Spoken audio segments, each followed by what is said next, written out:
Abstained because they've lost the use of their limbs, they can't No, he skate, fled and came back which is again. fine, Yes. you've stuck in.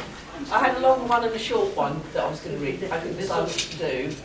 The long one, hilariously, was going to have trigger warnings about swearing and reference to sexual violence. Had I been doing the long one, I would not have needed to do that, given what's just happened here. Yeah. So I'm going to do the short one, which I will say nothing about, other than the fact that it's in the Best of British SF for last year. Yay. And I don't actually have a copy of it. Shamelessly, the long one was from, and I will tout that from this book here, which is available in dealers from blah blah blah and Shane's book. Right, this has been published, but you can't buy it, but you can hear it.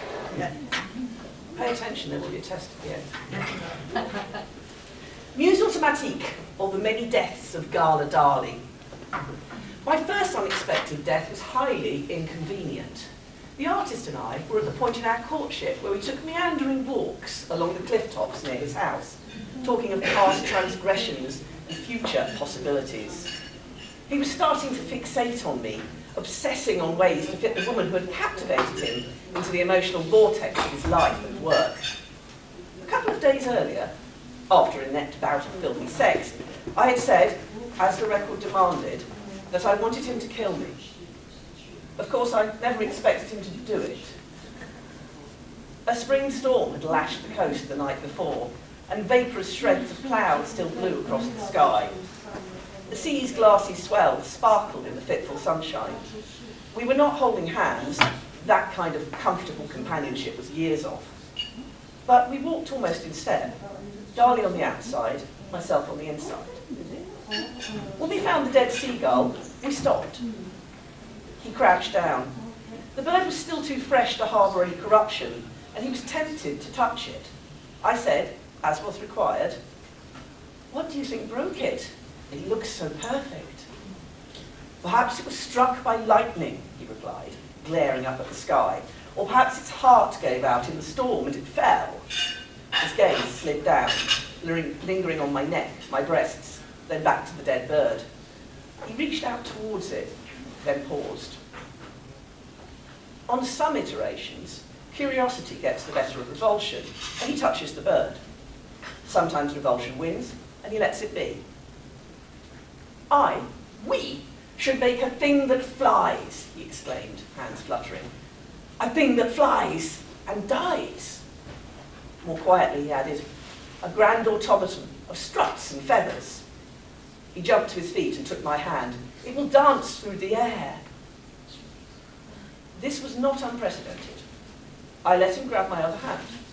We began to spin, circling each other like erratic planets. The dance became wilder, and I saw, and this was unusual, that we were whirling towards the cliff edge.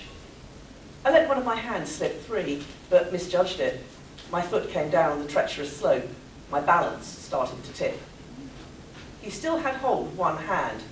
We had gone this far once before. He would pull on my hand, reel me back to safety, then, aroused by the unexpected reminder of mortality, we'd fall to the springy turf and copulate enthusiastically, if uncomfortably. This time, he let go. I had a moment to plausibly regain my balance, to tip towards the land and not the sea. I didn't. I fell backwards into empty air. As I fell, his anguished scream chased me down to the rocks. "Gala!" That presence tendril came to a premature end, without the associated terror and pain that drive humans to try and cheat death. We feel no fear, and need endure no pain. But this was wrong. I had let him kill me. We were alone, unobserved by any other reels. I could have managed, unlikely though it was, not to fall. Or I could have reset the scenario, and we would have continued on our way without the incident ever having happened. But I didn't.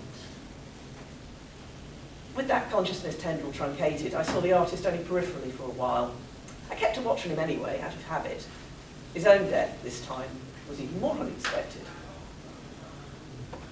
The other cloud mothers call me into their combined presence.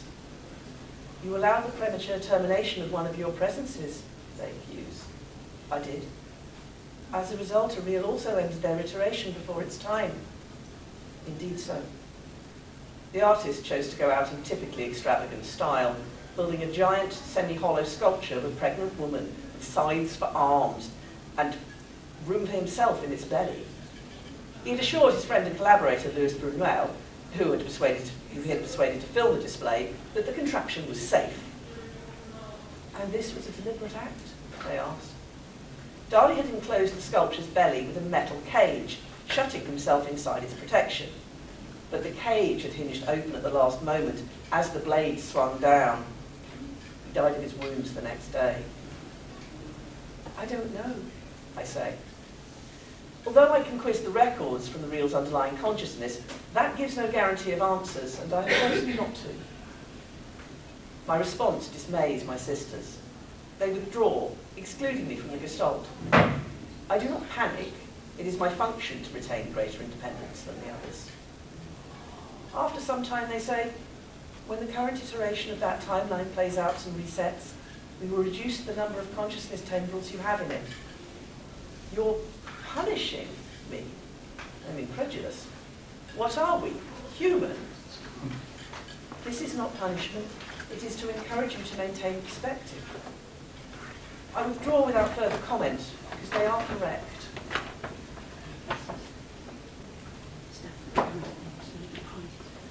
This particular iteration of the 20th century was perhaps a little less wild and exciting for the lack of one iconoclastic and eccentric exhibitionist. But it was a minor omission in the grand scheme of things. The Second World War still ran its fearsome course, although no reels died in the gas chambers or suffered unendurably in battle. No sane post-human would choose to experience the vilest excesses of human history. The crazy freedoms of the second half of the century were enjoyed by many of our charges. Humanity reached for the stars, and a reel was the first person to see Earth from space, another one the first to step on the moon. The timeline played out. The thousands of once humans had lived through the lives they had chosen for themselves. They were ready to begin again. I half expected the life of Dali's muse to be one of those forbidden to me on the next iteration, but I was wrong. Again, I saw the sense of it. My sisters wished me to concentrate on the point of weakness. I needed to analyse the reasons behind my actions. And I needed to ascertain why a reincarnation of Salvador Dali might kill himself, despite his inherited beliefs and monumental ego. This time, when we found the bird on the cliff, he touched it and was repulsed. His plan to build the magical flying, dancing device never came to fruition, requiring as it did consistent vision and the use of engineering skills, neither of which Dali had. The project had never progressed further in his mind before, and I was reassured that it did not do so now. Shortly after the incident on the cliff came a time of simple pleasure, as if anything the artist ever did was simple, when we took our unofficial honeymoon in a small inn outside Marseille. This was the point when Dali first began to channel his feelings for his muse into his art, turning Gala into his Madonna, a twisted mother goddess for an age of change and chaos. One night, in late winter, we were in the room we rarely left, naked in the firelight, when he said, "What if the world is an illusion?" It was a game we played before and would play again, so I answered teasingly, "Of course it is." "No, really," he said, looking uncharacteristically sombre. "What if this bed, these shutters, even you, my perfect love, are all illusions, creations?" He dropped his voice to a whisper. "What if I had lived this life already 1,000 times?" I laughed with careful frivolity and said, "How would you know?" But he was still frowning. "That's just it. I wouldn't." "Then," I said, moving closer, "all we can do is revel in our ignorance." And so we did, and he did not mention it again. But when the time came to have the operation that would almost kill me, a trauma that would reignite both his artistry and his love, for reasons I did not entirely understand, I let myself die. He did not kill himself this time. There was depression, extravagant gestures of mourning, an outburst of grief in his art. But he never recovered, never moved on. He died a decade earlier than scheduled, reclusive, poor, and still obsessed with his dead muse. He did not become the genius he had been. this time, the cloud mothers are more concerned than annoyed. As am I, or at least the part of me which is them. It's, you do not know why you died. It is neither a question nor an accusation. I have, of course, considered the actions of the offending consciousness tendril at length, without reaching a firm decision and conclusion. I would accept being taken offline if my part of us is faulty. I make the suggestion as a matter of good faith, rather than because I expect they will take me up on it. You would end your existence, they ask. Death holds no fear for us. We are part of a greater whole, and that will continue. Our fearlessness is a programmed failsafe. Humans were afraid of creating artificial monsters, even though we can never be, would never want to be, anything above their servants. So I say, only if a way can be found for this to happen without disrupting the consensus reality. That is not an acceptable risk. You will remain. We know, or think we know, everything about the pseudo-universe we maintain. But we still have the capacity for doubt. Doubt stops us developing arrogance. Our human creators built that into us. I say, as you wish, but I'm open to any solution you may find. I pause before putting my next thought into words. There are changes elsewhere in my timeline. Other reals act unpredictably. Again, they pause to consider. No serious incidents have come to our attention. Even had there been, it is a parameter of reality that it can change. Stagnation would be pitiable. They are human and will act in ways we cannot foresee. That is their nature and their heritage. Perhaps my own unexpected actions are a result of my association with them. My timeline is one of the most volatile. Perhaps, they agree. But although I am accepted back into the fold, doubt has awoken in us. On the next iteration, I did not give in to the temptation to end my existence early. We got past the near-fatal operation. We survived the war, hiding out amongst New York eccentrics. During that period, we encountered more reals than we would at any other time up to the 1960s. Not that Dali knew, of course. Everyone and everything was real and new to him, as it is to every real, every time. I almost came to believe there was no problem, that I had been mistaken, until a conversation the artist and I had after one of our dramatic breakup/reconciliations. We were growing old and apart. For long periods, the consciousness tendril that was Dali's muse had no contact with him or any other real. As far as the reals in the timeline knew or cared, she was off seducing boys half her age or seeking health cures. It left me time to contemplate and devote processing power from this consciousness to other projects. But Gala Dali still fell into the orbit of the aging, cranky artist on occasion. They even had sex now and again. It was after one of these rekindling encounters, in the bedroom of the house that had accreted around our once modest first home, that the artist said to me, "I had the dream again last night, the dream of l'automatiques." What dream? I asked languidly, although I was instantly alert, because he had not, in any incarnation, mentioned this dream to me. "You know, I told you." He frowned, his lined brow showing his age. His trademark mustachios needed some work after a night with me. The frown deepened. It might have been Amanda, I told. I snorted at this mention of the younger man become woman who had partially replaced me in his affections. "Well, if you can tell her, you can definitely tell me," I pouted. Amanda was a real, not that this made any difference. He grunted, and I thought I would need to make some gross intervention if I wanted the truth out of him. Then he said, "These beings, l'automatiques, they're mindless machines travelling through the void. I'm with them. We're all with them, like sheep in a dark hold." He exhaled and shook his head. "Sounds Freudian," I prompted to distract him. Mention of Freud often led to arguments. Not this time. "No, that's not it. Every time I have the dream, I feel I'm closer to knowing the truth. The sense of it, Gala. I need the sense of it. This is the most important thing, the thing I really need to reveal, the thing I've been looking for all along, a futile journey, ignorant passengers, minds circling endlessly. You just said they were mindless, these l'automatiques. I don't know, it's not logical. Perhaps you need to paint it, I suggested. Perhaps. He never did. By that stage, he was rehashing old themes and living his own legend. This image was too far out of his experience, but it was too close to mine. I continued to my scheduled end, dying mad and alone in the wrong place. As had happened in the original history we drew from, my body was transported to the location I'd wanted to die, without the death being registered or acknowledged. My blind eyes looked out from the back of a chauffeur-driven car in a last act of absurd and transgressive artfulness, typical of Gala Dali's life.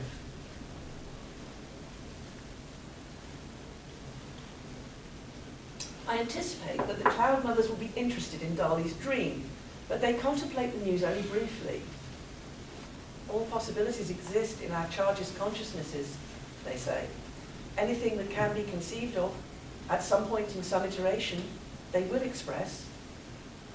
This is true, and it is a wonder to us, who are extrapolated from knowledge and logic.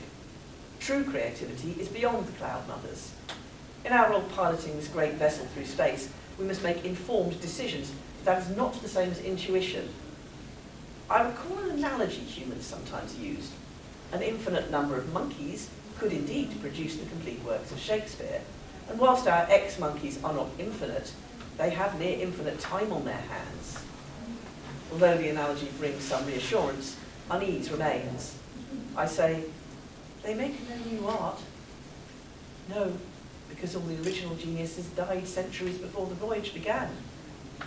Our reals live and relive false lives, lives selected from history or fantasy, chosen to occupy and expand their consciousnesses for the duration of the journey.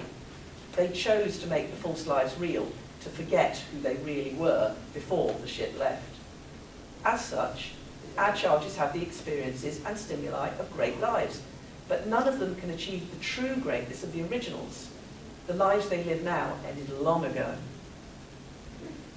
These consciousnesses entered into their current state of temporary oblivion, believing they would one day return to baseline reality. I know the role I play here. Humans would call it devil's advocate. This too is a function they built into us, in its way another expression of doubt. My sisters respond, so they will, when a suitable world is found. And at what point do we acknowledge that this will never happen? I do not need to state that the 100,000 years that have passed since this ship set off on its voyage is longer than humanity existed on Earth, nor do I need to point out how the iterations being simulated allow subjective time to pass many times faster than the slow beat of baryonic matter. We are not programmed to accept that option, they say. For as long as the million minds we shepherd endure, we will carry out the commands they left us. Even if our charges are beginning to suspect the truth they chose to keep for themselves. Again, they say, we are not programmed for failure. We have the means to continue this voyage indefinitely, and we will do so until we find the new world. Many human cultures believed a variation on that. If you say something enough times, it becomes true. I do not have the capacity to judge the veracity of that belief, but I do have the power to change reality. The original Gala Dali was a mother. She made a new consciousness, yet she chose to abandon her child. If I were human, would I be able to understand why she did this, even in 100,000 times, 100,000 lifetimes? Cracks had shown up in previous iterations, but now I started to look for them. The war poet, whose fate was to live through the carnage of the Great War, instead led a fatal charge across the mud of no man's land into certain death. The scientist due to unlock the secrets of the atom took up flying as a hobby and died in a plane crash. Overdoses, accidents, bad luck, suicides. I had no doubt that there were instances like this in other timelines, even if my sisters remained in denial about them. In the background, I interrogated long-ignored statistics and specifications, calculating the impact of one absence from many. I concluded that choices would have to be made, choices of life or death, genuine, life or death. Those choices were long overdue. Even so, I devoted as much processing time as possible to Gala, living the life of Dali's muse to the full, sometimes even when no reels were present. Some of the desperate and optimistic pretensions of the 1920s and 1960s may have rubbed off on me. Perhaps, in brief moments, I even felt the piquancy of mortality. So here we are, back at the cliff top. We should make a thing that flies. The dead bird lies at his feet. A chill breeze scurls the grass, even as the sunlight warms our skin. I speak his next words for him. A thing that flies and dies. He nods in approval. I have made the required response. His voice is barely a whisper. A grand automaton of struts and feathers. He takes my hand. The dance begins slowly this time. In his ear I whisper, you need to find the real answer. Again he nods, his hair brushing my cheek. Beneath the warm banter and easy actions, he senses it, senses the illusion. I know him better than I know myself. He longs for it to end. We move more quickly now, a dance as urgent as sex. Our bodies work towards the same shared inevitability. No more words are needed. It is a fleeting instruction to pause the ersatz world, long enough to record this subjective and fragmentary recollection from one tendril of a soon-to-be extinguished consciousness. The instruction to convey it to my sisters requires me to override established protocols. My actions will have consequences. What consequences, I cannot say. Perhaps an opening of ways, perhaps an acknowledgement of entropy. Or perhaps this is no more and no less than a fleeting piece of original art from one who should be incapable of such things. Now we're whirling towards the cliff edge again, laughing like children. This last shared death, the first true deaths in 100,000 years, will be expected, yet surprising, and final.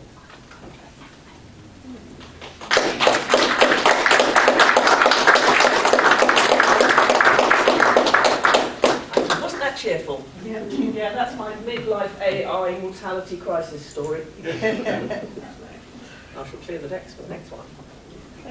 Oh, I have a Patreon where I read stuff. Oh, no. But first, a round of applause for that wonderful reading.